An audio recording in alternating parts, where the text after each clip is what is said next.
Merci, Monsieur le maire, Mesdames et Messieurs, chers collègues. Le budget primitif est sans doute le document le plus important dont le conseil municipal doit débattre. Il nous sera bien évidemment impossible d'en faire une analyse exhaustive, tant les données sont nombreuses et le temps qui nous a été alloué pour en prendre connaissance, 12 jours avant cette séance, est contraint. Vous avez d'ailleurs rappelé les grands équilibres et il n'est pas nécessaire que je répète ce qui a déjà été dit. Vous avez dit que votre direction, d'ailleurs, était l'intérêt de notre ville et de ses habitants, Madame de Paris, et cela tombe bien, car c'est également la nôtre. Ce budget permet à notre groupe d'évaluer s'il a été ou non entendu lors du débat d'orientation budgétaire. À cette occasion, en effet, nous avions identifié 3 objectifs qui nous paraissaient être prioritaires pour faire du budget de cette année un budget qui défende les Armentiérois. Nous vous avions rappelé notre attachement au combat contre la pauvreté et la précarisation des classes moyennes. Nous vous avions demandé de soutenir l'investissement, notamment face au changement climatique. Nous nous étions enfin associés à la volonté de garantir la qualité de nos services publics de proximité. D'abord, nous avons pris bonne note que les tarifs communaux seraient gelés pour 2025. Vous avez parlé, Madame de Paris, de stabilité financière accordée aux familles. Je rappelle qu'il n'en a pas toujours été ainsi et que des hausses ont été bel et bien votées. Il faut quand même le préciser. Nous avons aussi pris bonne note que le taux communal de la taxe foncière sur les propriétés bâties serait maintenu à 36,38%. Concernant ces recettes en particulier, issues de la TFPB, elles augmenteront malgré ce gel, puisque les bases fiscales connaîtront une hausse de 1,7%. C'est certes un répit pour les classes moyennes, qui ont connu des hausses particulièrement élevées ces 2 dernières années, mais cela demeure une dépense supplémentaire auxquelles elles devront faire face. Nous faisons néanmoins observer que, malgré cette volonté de n'augmenter ni les tarifs municipaux, ni les taux des taxes, les dépenses liées à l'action sociale restent stables dans notre commune. La subvention de fonctionnement au CCAS que vous nous proposez de voter à travers ce budget est égale ou similaire à celle versée l'an dernier. Elle représente un montant de 1 041 484 €. La fonction 4 du budget santé et action sociale présente, elle, des dépenses de fonctionnement estimées à 3 237 287 €, soit une variation de moins 0,26% par rapport aux dépenses votées dans le budget primitif 2024. S'il est vrai que l'essentiel des dépenses concernant l'action sociale est réalisé par le Centre communal d'action sociale, directement, qui dispose de son propre budget, nous remarquons que ce poste de dépense reste faible en réalité au regard de la difficulté de la situation armentiéroise. S'agissant des investissements, pour cette même fonction du budget, la fonction 4, il est prévu que la somme de 210 310 € soit versée en direction des crèches et garderies en 2025, en plus des subventions d'équipement de 15 000 € pour les services communs et de 30 000 € pour les autres interventions sociales. Ces dépenses sont évidemment bienvenues et utiles aux Armentiérois. Ainsi, s'agissant du combat contre la pauvreté qui constituait pour nous un point de vigilance, on ne peut pas dire que ces dépenses soient véritablement à la hauteur de la situation. Vous commencez à connaître le chiffre que je répète à quasiment chaque conseil municipal, mais j'espère susciter une prise de conscience. Un Armentiérois sur 4 vit sous le seuil de pauvreté. J'avais d'ailleurs rappelé lors du débat d'orientation budgétaire que la demande d'aide sociale était en hausse dans notre commune et les orientations budgétaires du CCAS, présentées le 27 février dernier, ne m'ont pas démenti. Ces dernières années, vous avez tenté de mettre en œuvre des projets pour tenter d'enrayer la précarité que vivent nos concitoyens. Les petits déjeuners gratuits à l'école, par exemple, sans que l'on sache d'ailleurs précisément où cela a-t-il été déployé, combien cela a coûté et quel en est le bilan. Nous n'avons jamais eu de bilan en réalité de cette action, malgré nos demandes. Vous avez tenté d'obtenir la labellisation Territoire zéro chômeur de longue durée, qui n'a malheureusement pas prospéré. Nous appelons aujourd'hui à un sursaut sur un sujet qui devrait tous nous mobiliser. Ensuite, s'agissant des investissements, notamment face au changement climatique, il convient de souligner la poursuite de la modernisation de notre éclairage public, qui sera reprise dans la PCP que nous voterons ultérieurement et qui représentera en 2025 1 580 765 €. Il convient également de remarquer une dépense prévue de 420 000 € fléchée vers les espaces verts urbains, soit une légère hausse par rapport au budget primitif 2024. Vous le savez, la poursuite de l'entretien des bâtiments municipaux, et notamment des bâtiments scolaires, est une politique que nous jugeons nécessaire et sur laquelle vous pouvez compter sur notre soutien. À ce propos, toutefois, nous ne sommes toujours pas informés de la programmation du plan vert, c'est-à-dire de votre plan qui vise à désimperméabiliser et végétaliser les cours de récréation de nos écoles. Quel est son coût? Quelles sont les écoles visées? Quel est le calendrier de ce plan?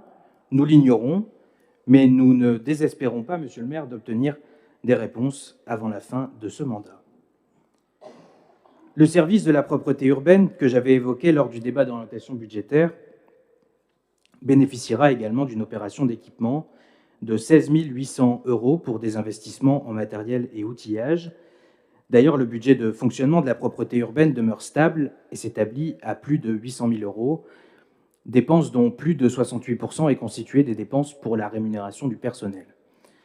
Nous comprenons donc à la lecture de ces chiffres qu'il n'est a priori pas prévu de recrutement dans ce service pour l'année à venir. S'il faut reconnaître que ces dernières années, la situation en matière de propreté urbaine s'est quelque peu améliorée à certains endroits, il faut le reconnaître, peut-être d'ailleurs grâce aux amendes que nous avions soutenues pour lutter contre les dépôts sauvages, il nous semble qu'il existe encore certaines rues et certains quartiers qui présentent des perspectives d'amélioration significatives. Pourrez-vous résoudre ce problème à effectif constant? Là est toute la question.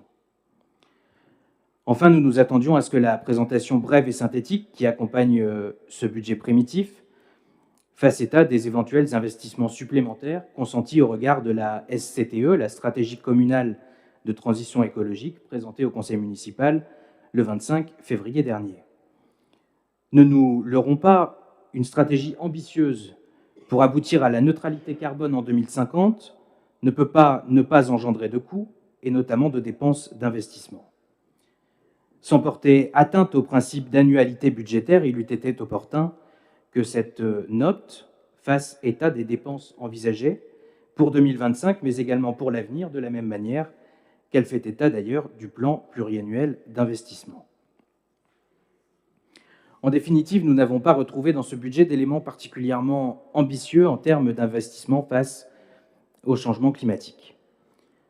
Certes, les ressources contraintes auxquelles la collectivité doit faire face pour financer ses dépenses d'investissement, l'emprunt dont vous proposez l'adoption en est le témoin.